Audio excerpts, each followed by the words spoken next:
People gonna say one time a fluke, 2 times is real. So, Yes, the sir. goal is we got to try to, get back at it and give ourselves a shot to win it next year.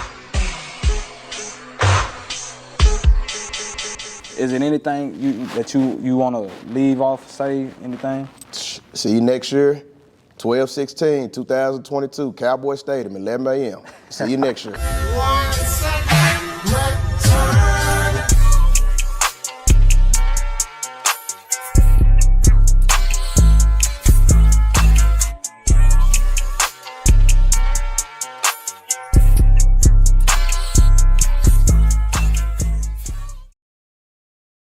Domenic Spencer. What's up, man? What up, dog? Hey, man, thank you for having us, man. Thank you for coming back a year later. Hey, I'm glad you brought that up too, cause I got a question I wanted to ask you, man, before we get into the interview. Last year, this time we had a conversation, Yeah. and you told me that we'll be back here next year. You'll see us December 16th, 7 o'clock, AT&T Stadium.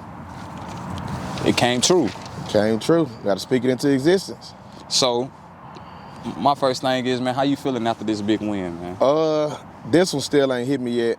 The first one, last year when we won it hit me real quick. I'm like, man, we done did something ain't nobody ever thought can happen since, the Carter 88 team. This one still ain't hit me, man. It's still up in the air. Like, yeah, you can see the hats, you know what I'm saying, the shirts we got made for this year, but it still ain't hit us yet. It still ain't hit us yet, man. We still don't know what we really accomplished this year.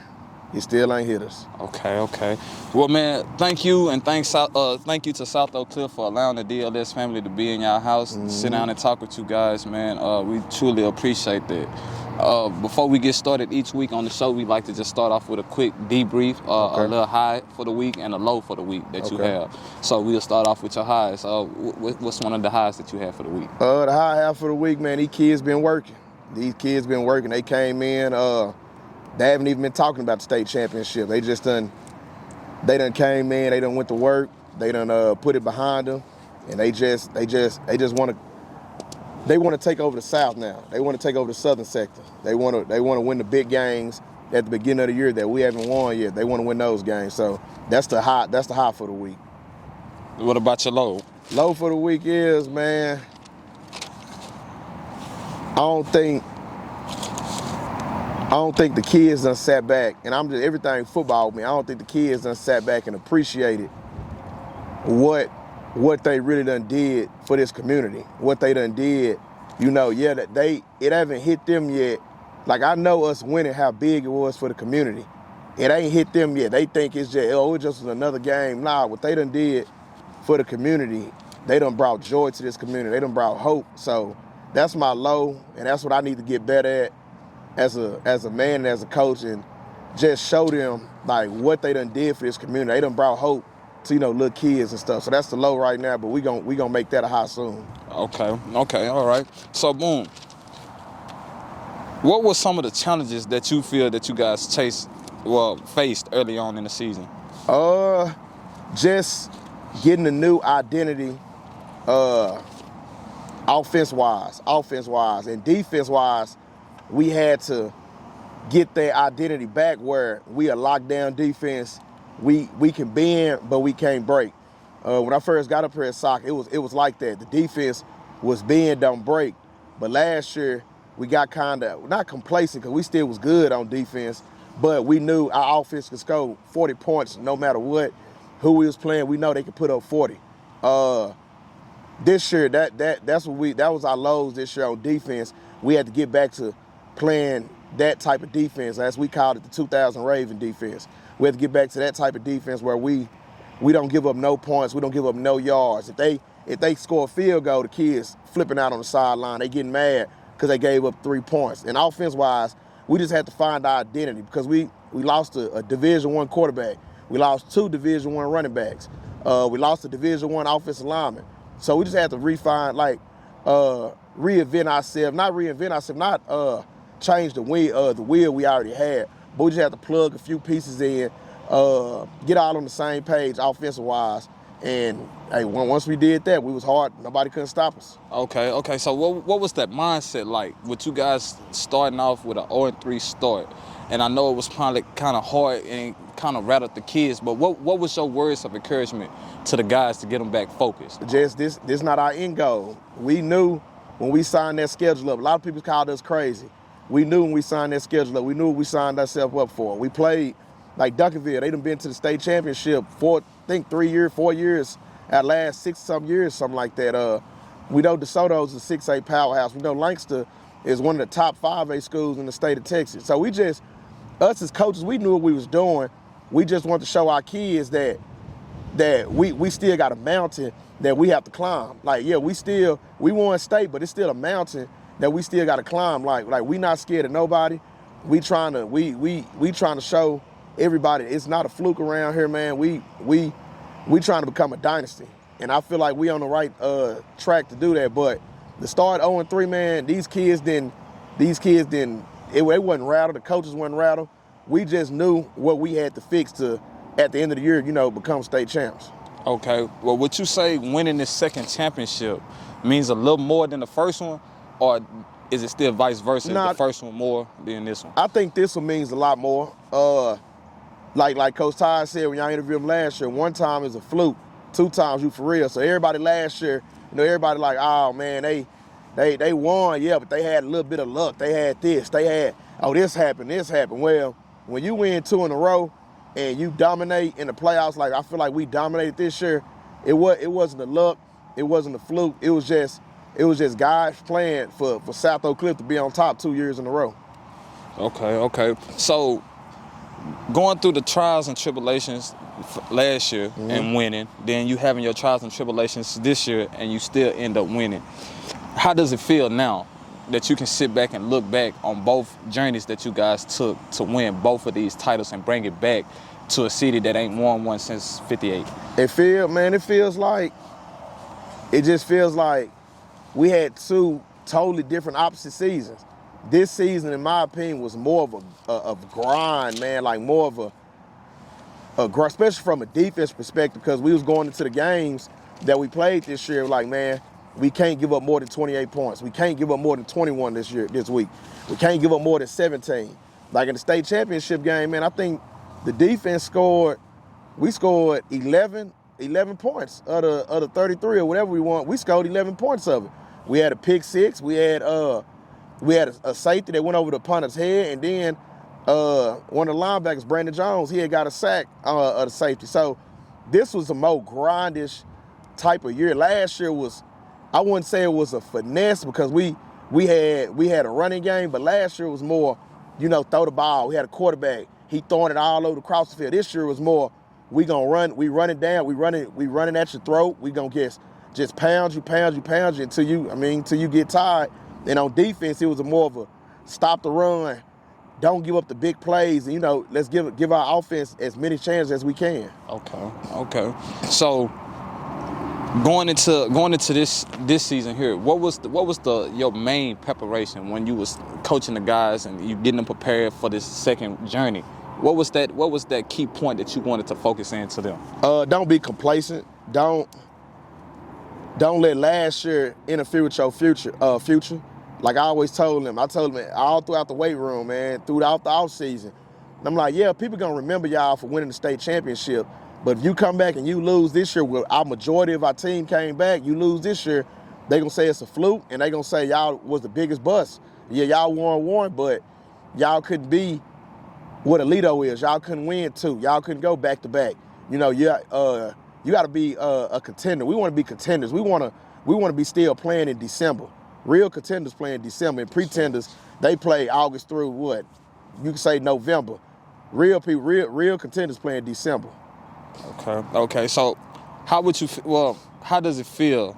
Like you said, you spoke on earlier, building the dynasty. Mm-hmm. So now that you guys have developed the groundwork, the foundation of that dynasty, what's next? Win another one. I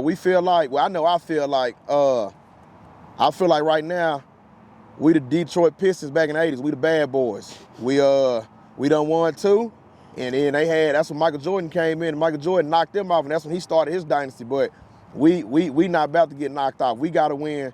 We gotta win 3, and that's our goal. Our kids know that right now they are in competition with themselves, but they know at the end of the day we have to win 3.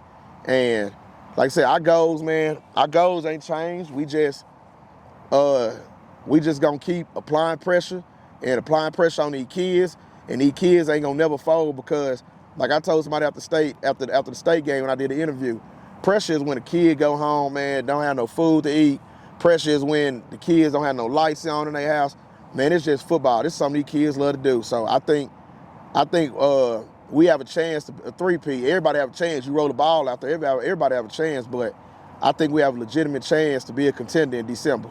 Okay. So now speaking on you and Coach Todd. Okay. I know the relationship between there, but I know a lot of people want to know the insides of that. And what I want to ask you is, what has been the difference from you watching him as a kid, well, playing up under him as an athlete, to now working on the side of him? What changes have you seen in him, or if you have seen any? Man, he's become a better leader. He's always been a leader. I kind of look at it like big brother and little brother, because I mean, like I said, I have a father, so I can't say father son, but it's like big brother, little brother. Sometimes, the big brother tell you stuff you don't want to hear. You know he's right, but you still don't want to listen to him. But just seeing him grow, like I said, I've been knowing Coach Todd since I was 13. I still call him Coach Todd. Everybody he's still Coach Todd to me. I've been knowing him since I was 13, man, and he ain't changed not one bit. He still speak his mind. He still let people know how he feel. He's still one of the hardest working coaches I know. He wash clothes. He put clothes up. He do all the dirty work. He do stuff I know some head coaches don't do. So just seeing him become, a better man for these kids, a better role model, man, it's been mind changing. Like I say, me and him got a great relationship. How did it start? He used to coach my brother. He coached my brother. My brother was at Skyline for me. He 2 years older than me. He coached my brother. So I remember I used to go up to the Skyline practice and see all the Skyline legend linebackers. I just be sitting on the fence like, man, that's gonna be me one day. That's gonna be me. Not knowing that crazy man was gonna be coaching me and help mold me into the man I am today. But that's how I met Coach Todd. I met him when I was like 13 years old. He used to coach my brother, and then it's just like when me and him met, we just clicked. And he was just, you gonna come up to Skyline? I was like, nah, I'm going to Lincoln. He was like, why you going to Lincoln? I said, I just want to go to Lincoln. He was like, nah, you come up to Skyline. So ever since then, man, that been my boy. And like I said, he get on my nerves sometimes, but I know he only want what's best for me. Okay. Now, if you could, looking back on it, starting from where you were then to where you are now, what would you say your biggest changes for yourself before the players, to help the players learn? But what would you say the biggest changes you had to make in your life to be able to coach them, to help them through theirs? Probably just understand everybody's situation. Normally, I really come from a zero tolerance background with my pops, man. So probably just understanding everybody's situation, man. Like, you got to understand these kids come from different situations. Like, one kid can be going this way, another kid be going that way. You got to learn how to just make these kids meet in the middle. Even adults meet in the middle. I think I done learned that the most from me being a kid all the way up to, me being 28 years old now. I just think that was one of the main things, man, just learning how to just cope with things and learning how to meet everybody in the middle. Just not just, oh, this is my way, you're going to do it my way, or this Coach Todd way, you do it Coach Todd way, this Coach Ward way, Coach Ingram. It's like, okay, these are different ways to skin a cat, but it all get done the same way. So I think that was my biggest thing that I have learned, my biggest thing that I haven't got better at, just learning how to make everything work together for the greater good. Okay. So what's next? What's next for you? Man, just want another one. Like I told the newspaper, and like I told some radio station, I forgot. I just told them, I'm like, man, we don't job chase here at SOC. That's the problem with a lot of these schools, why they never can be as good as, the Allens, the South Lakes, the Alitos, those type of schools, because you have everybody job chasing, bro. We don't job chase here at SOC. Like, we be ourselves. You got You got coaches here on the staff that are head coaching material. They can go be college coach, like Coach Ward coached in college.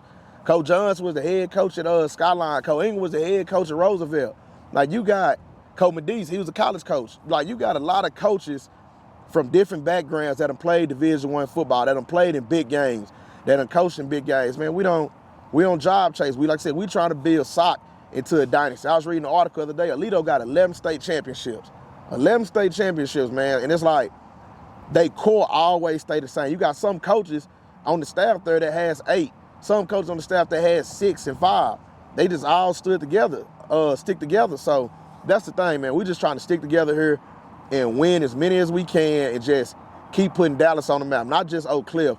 We just trying to put Dallas on the map. South Dallas, Oak Cliff, West Dallas, North Dallas, every part of Dallas, North Dallas, every part of Dallas, trying to put them on, man.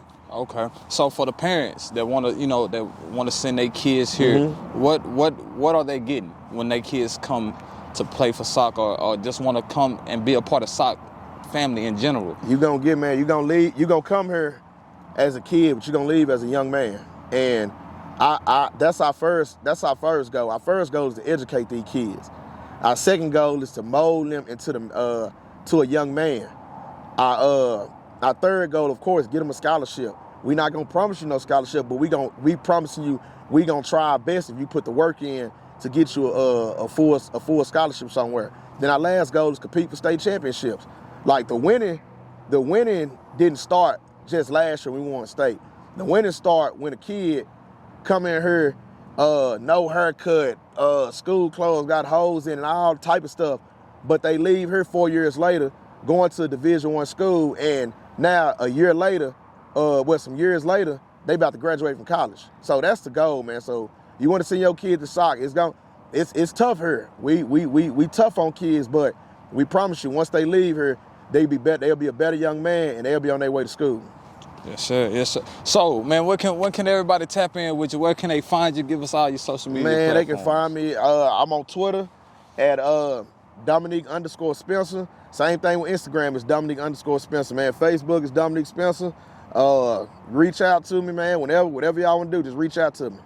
All right, you got any shout outs? Man, shout out to my mama, man. She just beat cancer. She rung the bell the other day. So shout out to my mama, man. I'm glad she beat it. And she was at the state game live, full effect in the press box, man. Hey, man, thank you again from the DLS family for allowing us into the house, you know what I'm saying, that you guys have built. Man, we proud of you guys for doing big things for the city, and we wish y'all nothing but the best of luck continue moving forward. Man, thank you, bro. We appreciate y'all, man. Appreciate y'all for letting us tell our story. Oh, man, thank you.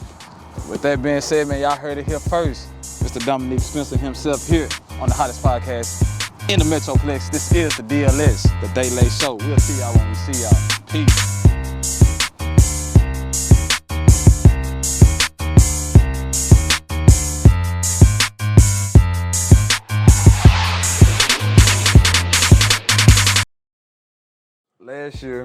This time last year, we had a conversation, right? Yeah. And you told me, you say, first time is a fluke. Yeah. Second time is real. Yeah. So my question to you is how you feeling now? It's real, you know what I'm saying?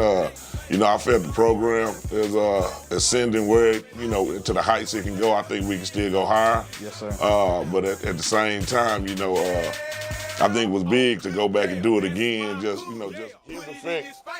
When Coach Fonso Rob is not just a week. I said the guys who was the coach. Just the impact he had on people because he was a people person. Old soul, very wise, and that's a bond that I take to the grave with me. We locked in on some stuff don't nobody else know until we see each other again.